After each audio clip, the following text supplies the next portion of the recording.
Reka ngusuhuze kandi nkwifurize amahoro y'Imana ishya n'ihirwe mu buzima, aho uri hirya no hino mu gihugu cy'u Rwanda, bari mu majyepfo, amajyaruguru, iburasirazuba n'iburengerazuba, n'abari mu mujyi rwagati wa Kigali, abari kutwumvira hanze y'igihugu ariko mwumva ikinyarwanda. Amahoro y'Imana akomeze kuganza muri mwebwe n'abanyu. Ni inkuru y'iki gitondo iramutse itari nziza na gatoya. Ni inkuru y'urupfu rw'abantu bageze kuri 4. Ni urupfu cyangwa se ni inkuru y'agahinda n'umubabaro ku bantu mugiye kuyumva, cyangwa se reka manze nihanganishe abantu baburiye ababo muri iyi mpanuka ikomeye cyane, impanuka yabereye mu karere ka Nyabihu, umurenge wa Bigogwe.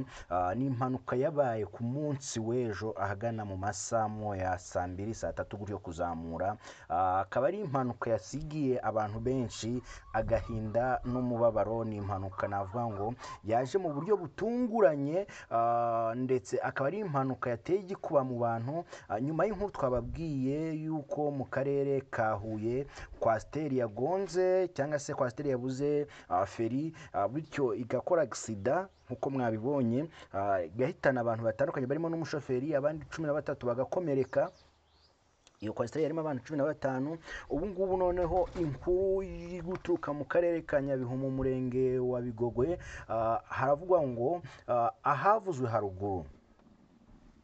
Ni inkuru itari nziza cyane, y'umubabaro n'agahinda ku bantu nubwo tugiye kwibagezaho. Mwumve ngo ndababaye cyane, nanjye ndumva mfite agahinda n'umubabaro, ndumva mfite intimba. Nyabihu district, umurenge Bigogwe sector, Gatagara village. Abaje mu Gatagara uburenze kwikora, wagira kwikora, hari ahantu hamanuka cyane, aho bita mu Gatagara haramanuka cyane. Ni ahantu hacuritse, kuko uva mu Gatagara ugira ahantu bita kuri banke hafi n'isoko. Ku mpanuka y'imodoka yabaye ejo kuwa tariki 8 z'ukwezi kwa 4 2025, nibwo iyi mpanuka yabaye. Ahavuzwe haruguru kuri iyo tariki yari ya saa moya, habaye impanuka y'imodoka yo mu bwoko bwa kwasiteri LAD 109L. yari itwawe na Hitimana Janvier w'imyaka 43 y'amavuko.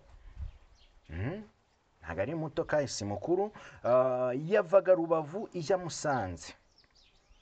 Iyi mpanuka rero yaje guterwa n'iki, byaje kugenda bite? Umunyegare yataye umukono we, umushoferi ari mu mukono we, bashaka umushoferi. Umva ukuntu byagenze: igongana n'igare ryamanukaga rijya mu cyerekezo cya Rubavu, rihetse ibintu byinshi, rita umukono waryo risatira imodoka. Kugira ngo byumvikane neza, uvi Rubavu ubugendera mu ruhande rw'iburyo, waba werekeza i Rubavu ukabugendera mu ruhande, ubuzamukira mu ruhande rw'iburyo, waba ugenda mu ruhande n'ubundi mu bisikana gutyo, muri kubyumva. Umunyegare rero yaje kuva mu mukono we asanga umukono wa shoferi. Kumwe abanyegare bagenda nk'abatagira umutima. Ibi bintu ndakubivuga abanyegare rwose mujye mugwiragiza namwe mumenye ngo amagara araseseka ntabwo ayorwa.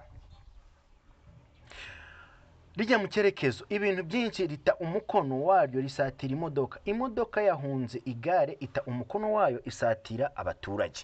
Ukuntu byagenze ni kwa kundi umunyegare yaje, none umushoferi ashaka kumukwepa, aganisha imodoka ubwo mu kayira k'abanyamaguru. Bari ku ruhande rw'iburyo, igonga abaturage 6. Muri abo baturage 6 bagonzwe, 2 bahise bitaba Imana. Umwe yitabye Imana aguye mu bitaro bya Musanze, abandi 3 barakitabwaho n'abaganga. Mwumve agahinda n'umubabaro uyu munyegare umwe ateje aba bantu bose. Nuko ngo 2 bahise basiga ubuzima ako kanya. Ikintu kibabaje ndi bubabwiye muri iyi nkuru cyane, nuko muri bano mama bagonzwe hano, bamwe muri bo abagabo babo 2 nabo bari baherutse gupfa kandi bishwe n'impanuka. Umwe yaguye aho ngaho n'ubundi, undi nawe yaguye imbere y'urugo rwe. Mwumve ikintu kibabaje, kinatangaje. Uwavuga ngo ibi bintu sinzi uko ndi kubyumva, nubwo ndi kubivuga ndi kumva mfite agahinda kenshi. uyu we yitabye Imana amaze kugera mu bitaro bya Ruhengeri. Hafi aha ngaha ngo umwana we yarebaga ngo akavuga ngo mama nanjye urapfuye, ngo arangije akamubwira ngo ntabwo ndi bupfe, ariko birangira ageze mu bitaro bya Ruhengeri umwuka umushyiramo. Nta kundi twavuga ngo iruhuko ridashira kuri aba bitabye Imana. Icyo nakubwira cyo nuko abakiri gukurikiranwa n'abaganga barimo Tuyizere Ezekiel w'imyaka 25 uvuka Bigogwe sector Busumba Seri Buheke village. Ni ukuvuga ngo Buheke ni umudugudu, Busumba ni akagari niko avukamo.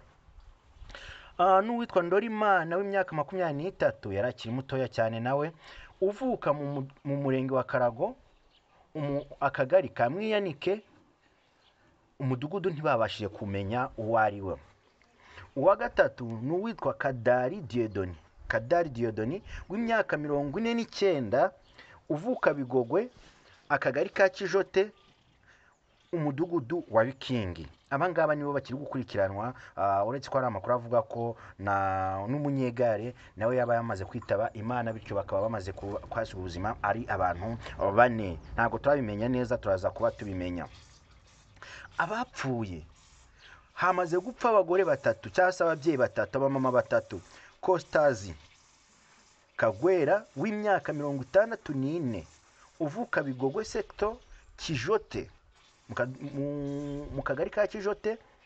Kazuba ni umudugudu avukamo, apfuye ku myaka 64. Ana we. Nyirakibibi Jacqueline w'imyaka 48 uvuka Rubavu, mu karere ka Rubavu, umurenge wa Kanzenze, umudugudu Kanyirabigongo Kabana, umudugudu wa Kabana. Uyu atabarutse afite imyaka 48. Undi ni Mukagatambiye w'imyaka 50 y'amavuko uvuka Bigogwe sector Kijote Seri Busasamana village. Aba bose uko ari 3 bakaba bahasize ubuzima. Icyateye impanuka ni umunyegare wari upakiye cyane, wamanukanye umuvuduko mwinshi, akasikorosi biranga, arenga igisate cy'umuhanda yararimo, amanuka agonga kwasiteri yazamukaga. Abari muri iyo modoka ntacyo babaye. Uko umuntu atekereza nyuma, yewe abari mu modoka mushima Imana. Ni impanuka yabaye ku munsi w'ejo, ibera aho hejuru nk'uko maze kubibabwira. Kimwe mwamenya nuko bamwe mu bamama babiri barimo, umugabo we yaguye aho ngaho bakoreye accident, niyo makuru atugeraho. N'undi mugabo wundi mugore nawe yaraherutse gupfa azize impanuka. Bivuze ngo abagabo babo babiri bose, abagore 2 bishwe n'impanuka, n'abagabo babo 2 bari baherutse kwicwa n'impanuka mu minsi mikeya ishize, bitari kera.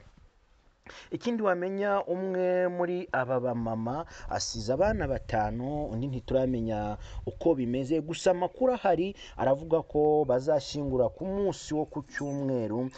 Yigisi Rwanda tuzakomeza dukurikirane iby'inkuru, tunafate mu mugongo ababuze ababo, kuko ni ibihe bitoroshye cyane, n'ibintu bitoroshye kuba umuntu yagira icyo avuga kuri iyi nkuru.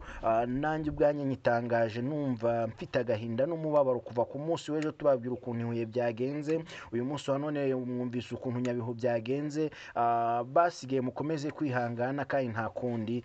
Isi si iwacu, turimo turagana aho twateguriye kuzaba. Yesu yaravuze ngo ni njye nzira y'ukuri n'ubugingo, ntawe ujya kwa data ntamujyanye. Aho kwa data yavuze niyo twese tuzanyura, kandi niwe udutwara. Kandi ngo hahirwa abapfa bapfiriye mu mwami, kuko ku munsi w'umuzuko cyangwa se ku munsi wo kwemerwa twese tuzahindukira tugasa nk'abera, tugasa nk'uwera, tugasa nka Yesu Kristo. Aho bagiye ntituhazi, tuzi ko ari ahantu habi, ariko nta wamenya, kuko nta muntu n'umwe wigeze ujyayo ngo agaruke uretse Yesu Kristo wenyine wahanganye n'urupfu, nyuma y'iminsi 3 akazuka, akajyanwa mu ijuru, akaba yicaye iburyo bwa Se. Ubwo rero nabo ntabwo tuzi, dukomeze tubasabire, twizeye ko bagiye bejejwe, kandi ijuru ribakiriye mu bayo. ijuru ribakire neza ribatuze ahera hatunganye, ahera hadatuye ikibi, nk'uko Yesu Kristo yapfuye nyuma y'iminsi 3 akazuka akaba yicaranye na data wa twese iburyo bwa se, namwe muruhukire mu mahoro kandi abasigaye mukomeze kwihangana. Kora subscribe, like, share na comment kuri Iris Rwanda kugira ngo we kujya ucikanwa n'inkuru zacu n'ibiganiro byacu. Murakoze, mugire kwihangana.